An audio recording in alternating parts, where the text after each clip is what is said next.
और बहुत बड़ी खबर इस वक्त आ रही है, ब्रेकिंग न्यूज इस वक्त की बड़ी खबर, उपराष्ट्रपति जगदीप धनखड़ का इस्तीफा हुआ है। ताजा खबर आ रही है, उपराष्ट्रपति जगदीप धनखड़ ने इस्तीफा दिया है।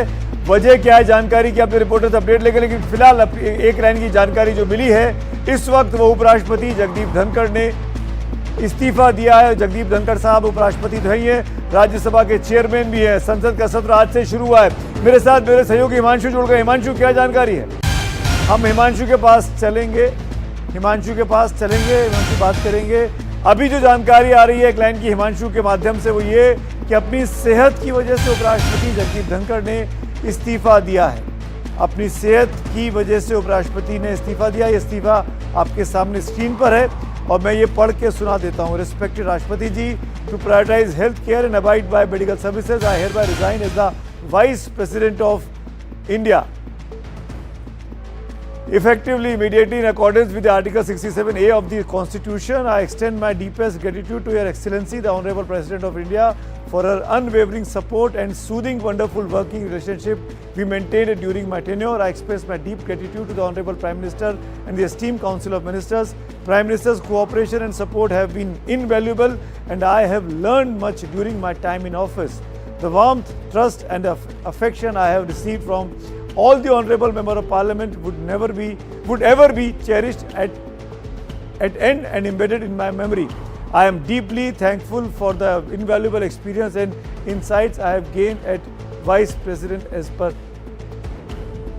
democracy.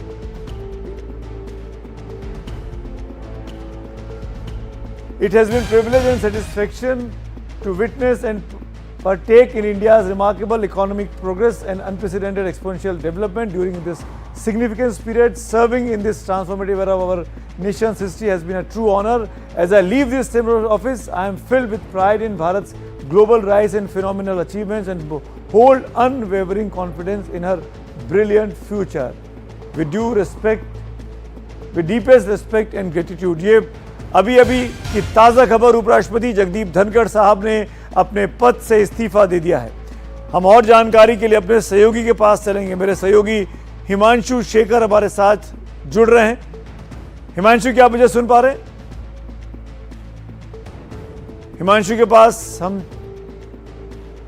पास हम चलेंगे, लेकिन बड़ा अपने इस्तीफे में उन्होंने राष्ट्रपति को धन्यवाद दिया, उन्होंने प्रधानमंत्री को धन्यवाद दिया। उपराष्ट्रपति धनखड़ साहब ने तमाम मेंबर ऑफ पार्लियामेंट को धन्यवाद दिया और कहा कि उपराष्ट्रपति के तौर पर अपनी चेयर पर, अपनी इस कुर्सी पर बैठने वक्त उन्होंने बहुत सी नई चीज़ें सीखी हैं। खबर ये मिल रही है कि अपने निजी स्वास्थ्य कारणों की वजह से उन्होंने अपने पद से इस्तीफा दिया है, लेकिन इस्तीफे की कॉपी आपके सामने औपचारिक तौर पर स्क्रीन पर इस वक्त चल रही है। इस वक्त ये बड़ी खबर है। 2022 में उपराष्ट्रपति बने थे, 2027 तक का उनका कार्यकाल था, 5 साल का, लेकिन उसके पहले करीब 2 साल पहले अपने पद से इस्तीफा दे दिया। हिमांशु मेरे साथ। हिमांशु, कैसी तबीयत है उपराष्ट्रपति की? क्या सेहत ही वजह है? हिमांशु, क्या आप मुझे सुन पा रहे हैं? हिमांशु, क्या आप मुझे सुन पा रहे हैं? जी सुमित, जी सुन पा रहा हूं। बताइए क्या वजह रही? जी मैं सुन पा रहा हूं। देखिए, बेसिकली इसमें जो उन्होंने चिट्ठी जो अपनी ट्वीट की है, उसमें इस बात का उन्होंने जिक्र किया है कि उन्होंने ये चिट्ठी जो है अपने इस्तीफे की वो राष्ट्रपति को भेजी है और वो बहुत ही थैंकफुल हैं कि उन्हें देश के उपराष्ट्रपति के तौर पर काम करने का मौका मिला। और साथ ही उन्होंने प्रधानमंत्री के लिए भी डीप ग्रैटिट्यूड एक्सप्रेस किया है और ये कहा है कि वो इतिहास में उनको ये मौका मिला, इससे वो बहुत ही संतुष्ट हैं। पर साथ में उन्होंने ये भी कहा है कि मैं ये ऑफिस छोड़ने के दौरान बहुत खुश हूं कि भारत के जो ग्लोबल राइज भारत का हो रहा है, उसको करीब से देखने का उन्हें ये मौका मिला है। फिलहाल उनके दफ्तर की तरफ से ये कहा गया है कि ये इस्तीफे की जो चिट्ठी है वो हमने सार्वजनिक की है और इस बारे में आगे विस्तार से जानकारी के लिए थोड़ा इंतजार करना पड़ेगा। सुमित, हिमांशु, 2 चीजें पूछना चाहूंगा। आज संसद की कार्रवाई थी, मॉनसून सत्र शुरू हुआ है, राज्यसभा में चेयरमैन साहब मौजूद थे, उपराष्ट्रपति मौजूद थे, क्या वहां से इंडिकेशन मिला? और दूसरी बात, अब जब इस्तीफा उपराष्ट्रपति का हुआ है तो संविधान क्या कहता है, ये जिम्मेदारी अब कौन संभालेगा?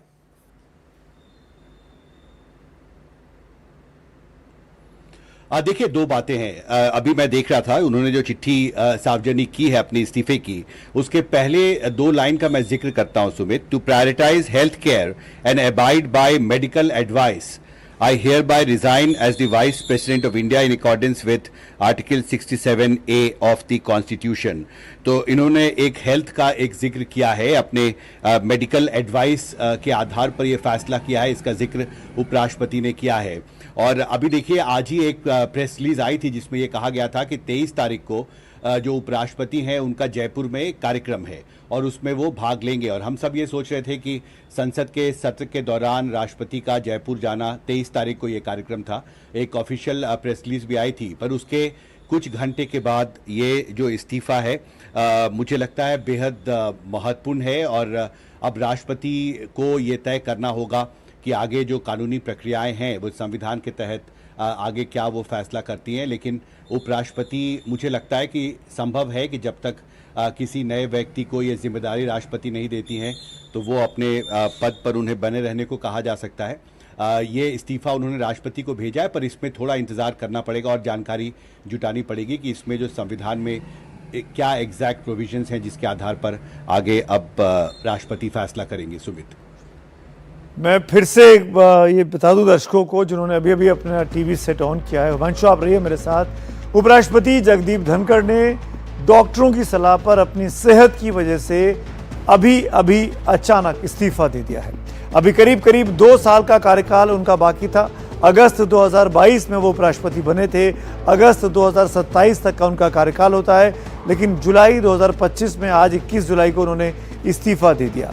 उपराष्ट्रपति ने इस्तीफा देने के बाद अब सवाल ये उठता है कि राज्यसभा के वो सभापति हैं, राज्यसभा की कार्रवाई के सभापति होते हैं, चेयरमैन होते हैं, उनकी अगुवाई में राज्यसभा की कार्रवाई चलती है और वहाँ पर एक उप सभापति भी होता है जो हरिवंश जी हैं आज की तारीख में भी सत्तारूढ़ दल की तरफ से। मेरे साथ मेरे सहयोगी वरिष्ठ सहयोगी अखिलेश शर्मा भी जुड़ गए हैं। अखिलेश जी, अब ये कार्यभार कौन संभालेगा उनकी अनुपस्थिति में? उपराष्ट्रपति के तौर पर संविधान के सीमाएं क्या कहती हैं?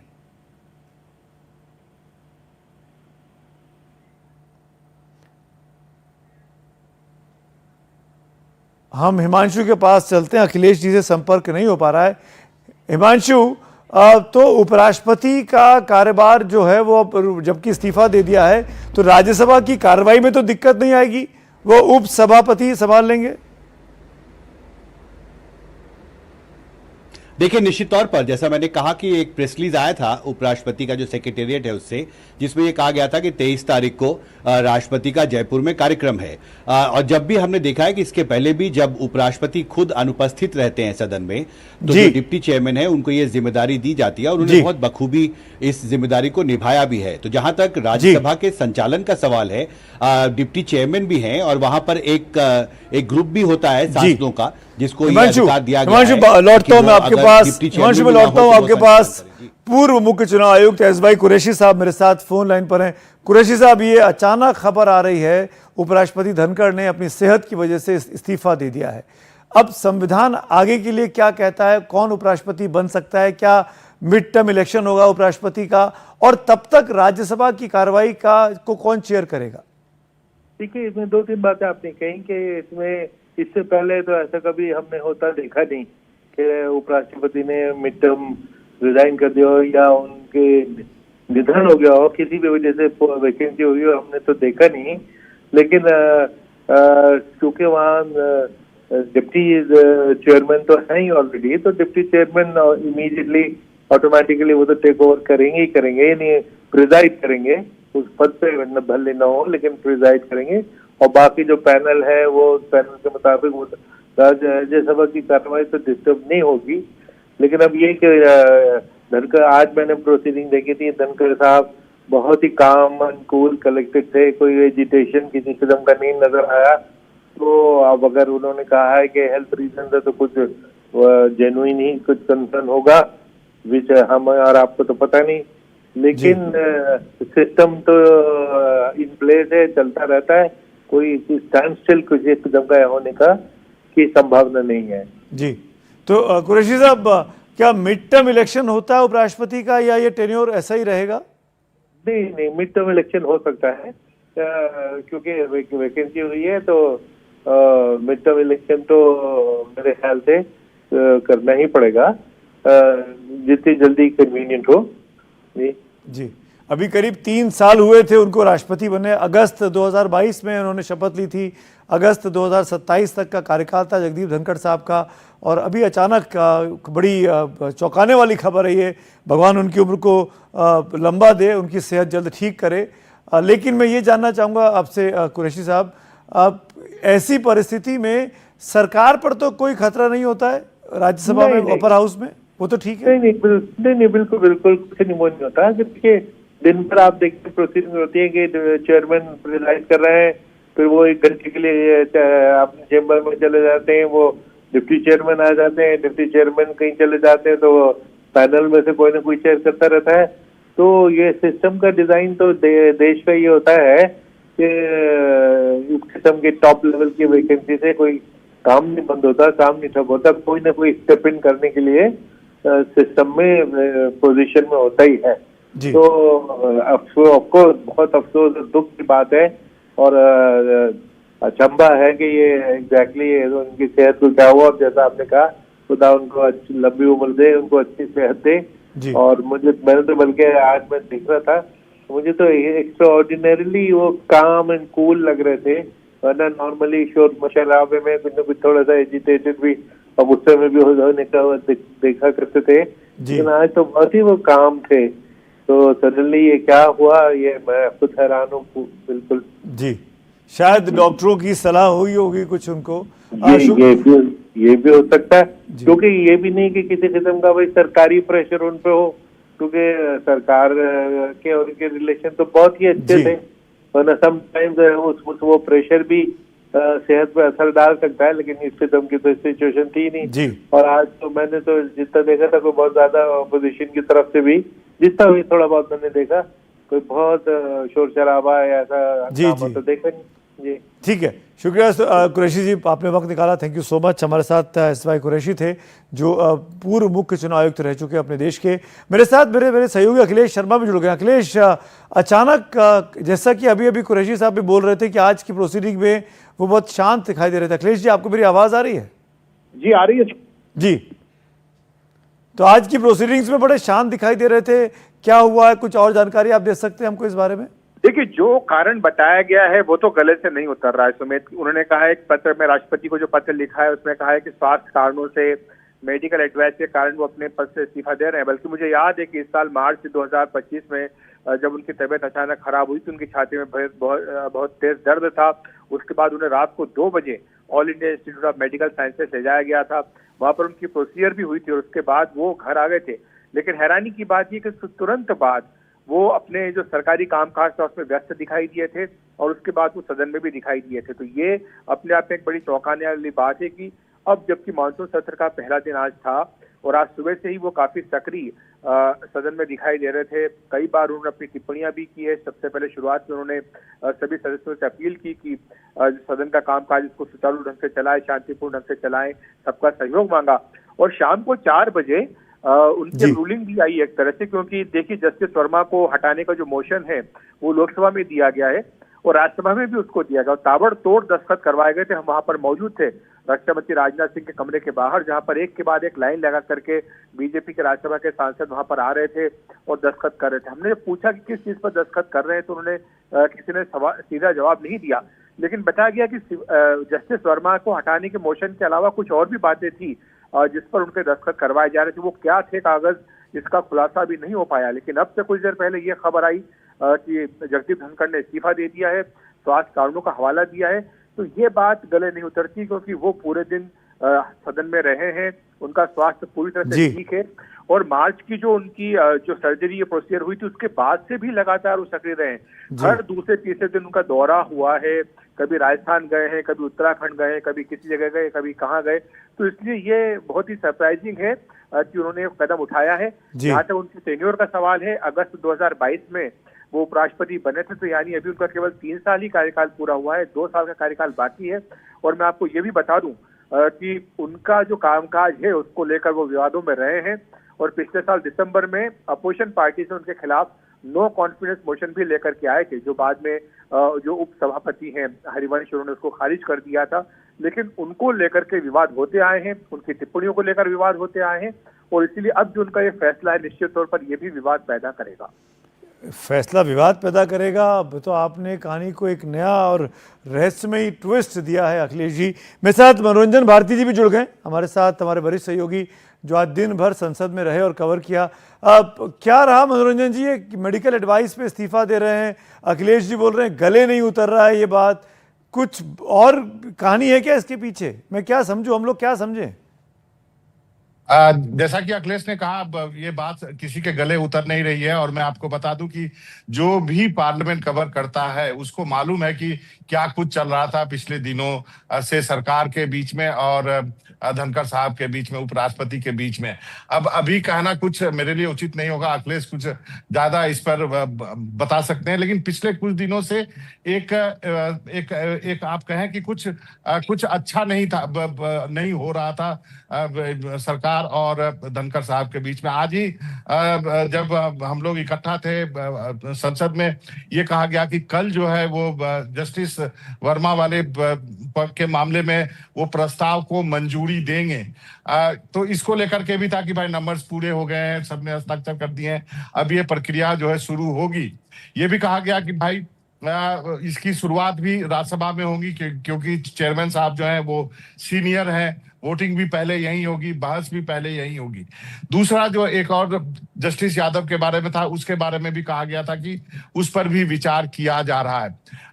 एक चीज जो सेंट्रल हॉल की गॉसिप, हालांकि अब सेंट्रल हॉल नहीं है लेकिन संसद के गलियारों में कहा जा रहा, जो चीजें कही जाती है कि जब अमेरिकी उपराष्ट्रपति आए थे और उनकी मुलाकात धनखड़ साहब से नहीं हो पाई थी, तब वो थोड़े वो परेशान हुए थे। उनका कहना था कि वो भी उपराष्ट्रपति हैं और मैं भी उपराष्ट्रपति हूं, तो उस अनुसार प्रोटोकॉल के तहत हमारी मुलाकात होनी चाहिए थी। तो ये सब चीजें जो है सरकार में जो चीजें सुनाई देती है, क्या कारण रहा होगा ये कहना मुश्किल है। उन्होंने कारण तो बताया है कि स्वास्थ्य के कारण से दिया, लेकिन जो भी रिपोर्टर पार्लियामेंट कवर कर रहे हैं उनको मालूम है कि जरूर जो है वो सब कुछ ठीक नहीं था इन दोनों के बीच। तो आप लोगों की बातों से, आपकी बात हो गई, अखिलेश जी की बात हो गई, ये इशारा मिल रहा है कि कहीं शायद नाराज चल रहे थे उपराष्ट्रपति। अगर मैं एक लाइन में सम अप करूं, चाहे वो जेडी वेंस का मामला हो, चाहे वो महाभियोग लाने की बात हो जस्टिस वर्मा को लेकर। हिमांशु ने हाथ उठाया। हिमांशु, आप कुछ बोलना चाह रहे थे, आप भी संसद में थे आज दिन भर। हिमांशु बताइए। जी मैं वे चेक कर रहा था कि ठीक 4:34 पर मैंने एक न्यूज शेयर किया था आज अपने न्यूज ग्रुप में कि उपराष्ट्रपति जो है वो 23 जुलाई को जयपुर जाएंगे और यहां पर रियल एस्टेट डेवलपर्स संघ जो है CREDAI राजस्थान की नवनिर्वाचित समिति से एक संवाद करेंगे।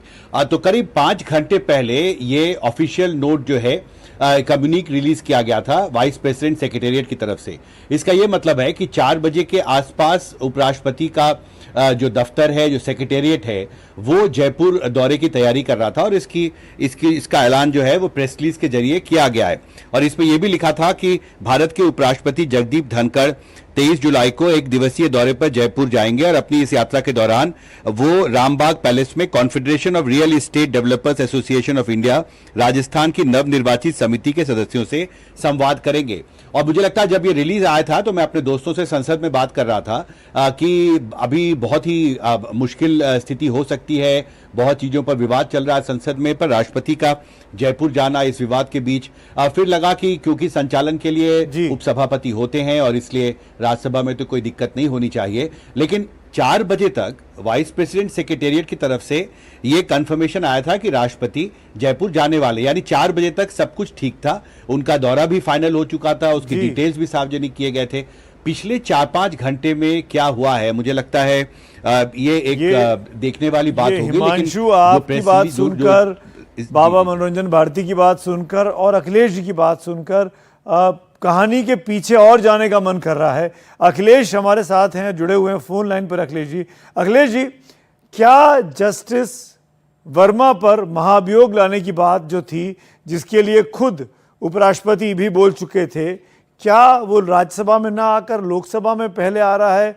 उसको लेके नाराजगी है, जेडी वैंस वाला इशू है उसको लेके नाराजगी है, या वाकई में सेहत ही वजह है? अखिलेश जी, देखिए, सेहत का वजह तो जो है उन्होंने खुद अपने पत्र में लिखा है, और सेहत तो उनकी खराब हुई थी मार्च 2025 में। जैसे मैंने कहा कि उनको रात को 2 बजे एम्स ले जाया गया था, और उसके बाद वहां पर उनकी बाद में प्रोसीजर भी हुई थी, और लेकिन उसके बाद वो स्वस्थ हो गए थे, और उसके तुरंत बाद वो सदन में भी नजर आए थे। जैसा कि मैंने कहा कि लगातार वो दौरे भी करते रहे हैं देश के अलग अलग हिस्सों के, तो इस लिहाज से स्वास्थ्य की बात तो मुझे अब गले नहीं उतर रही है कि स्वास्थ्य के कारण उन्होंने इस्तीफा दिया। और अमूमन होता यही है कि जब कोई नाराज होकर इस्तीफा देता है तो स्वास्थ्य की ही बात कहता है, तो इसलिए इस मामले में तह में जानना होगा कि आखिर क्या कारण तो नाराजगी की वजह क्या पता लग रही है अखिलेश जी? नाराजगी कोई क्यों? कारण अभी तो कयास ही लगाया सकता है कि नाराज वाकई है या स्वास्थ्य का ही कारण है, क्योंकि जो बात कही गई है वो तो यही कहा गया है कि स्वास्थ्य के कारण इस्तीफा दिया गया है। लेकिन मैं आपको एक चीज बता दूं कि जहां तक जस्टिस वर्मा के इस्तीफे को हटाने की बात है, ये जरूर है कि लोकसभा में आज जो है सबसे पहले नोटिस दिया गया 145 लोकसभा के सांसदों का, और तब तक ये बात स्पष्ट नहीं थी कि सरकार जो है वो राज्यसभा में भी लेकर के आएगी। लेकिन जब प्रधानमंत्री के साथ मीटिंग हुई वरिष्ठ मंत्रियों की, जिसके बारे में हमने रिपोर्ट किया था, एक के बाद एक कई बड़े मंत्री वहां पर पहुंचे, काफी देर तक ये बैठक चली थी। उसके तुरंत बाद रक्षा मंत्री राजनाथ सिंह के कमरे में सभी मंत्री आ गए थे। इसमें गृह मंत्री अमित शाह, बीजेपी अध्यक्ष जेपी नड्डा, एस जयशंकर, निर्मला सीतारमन, तमाम शिवराज सिंह चौहान, सारे बड़े मंत्री वहां थे। और उसके बाद हमने देखा कि एक के बाद एक अचानक जो बीजेपी के राज्यसभा सांसद थे उनके आने का सिलसिला शुरू हुआ। सब आते गए, सबको ये कहा गया कि हमें बुलाया गया है। और जब वो अंदर गए तो तुरंत बाहर भी आते गए। तो हमने पूछा कि आखिर हुआ क्या है, तो मालूम पड़ा कि उनके दस्तखत करवाए जा रहे हैं। ये नहीं बताया गया कि किस चीज पर दस्तखत कराए जा रहे हैं, लेकिन कहा गया कि जस्टिस वर्मा को हटाने का मोशन राज्यसभा में भी लाया जा रहा है। तो मैंने कहा कि जब लोकसभा में ऑलरेडी मोशन दिया जा चुका है तो ऐसे में राज्यसभा में लाने की जरूरत क्या है। लेकिन ऐसा होता है क्योंकि जो रूलिंग आई है शाम को करीब 4 बजे जगदीप धनखड़ के जो रिमार्क्स आए हैं उसमें उन्होंने स्पष्ट तौर पर यह कहा कि लोकसभा में भी दिया गया है और राज्यसभा में भी दिया गया है। अच्छा। ऐसे में जो कमेटी बननी होती है, क्योंकि आपको याद होगा कि जब नोटिस आता है हटाने का तो कमेटी बनाई जाती है। तो इस कमेटी में सुप्रीम कोर्ट के चीफ जस्टिस हो सकते हैं या सुप्रीम कोर्ट के अन्य जस्टिस हो सकते हैं, हाई कोर्ट के एक चीफ जस्टिस होते हैं और एक एमिनेंट जूरिस्ट होते हैं। तो ये जो कमेटी है अब ये संयुक्त कमेटी बनेगी या एक कमेटी बनेगी या क्या होगा, इसको लेकर के स्थिति स्पष्ट नहीं थी और यही बात जगदीप धनखड़ ने कही थी। पर क्या ये इतना बड़ा मुद्दा है इसके चलते वो इस्तीफा दे दें, क्योंकि वो भी जानते हैं कि ये उनका जो इस्तीफा है ये सदन के सत्र आज शुरू हुआ है, पहला दिन ही है और ऐसे समय पर उनका इस्तीफा देना ये कई बड़े सवाल खड़े करेगा सरकार के सामने, सरकार को असहज स्थिति में डाल देगा।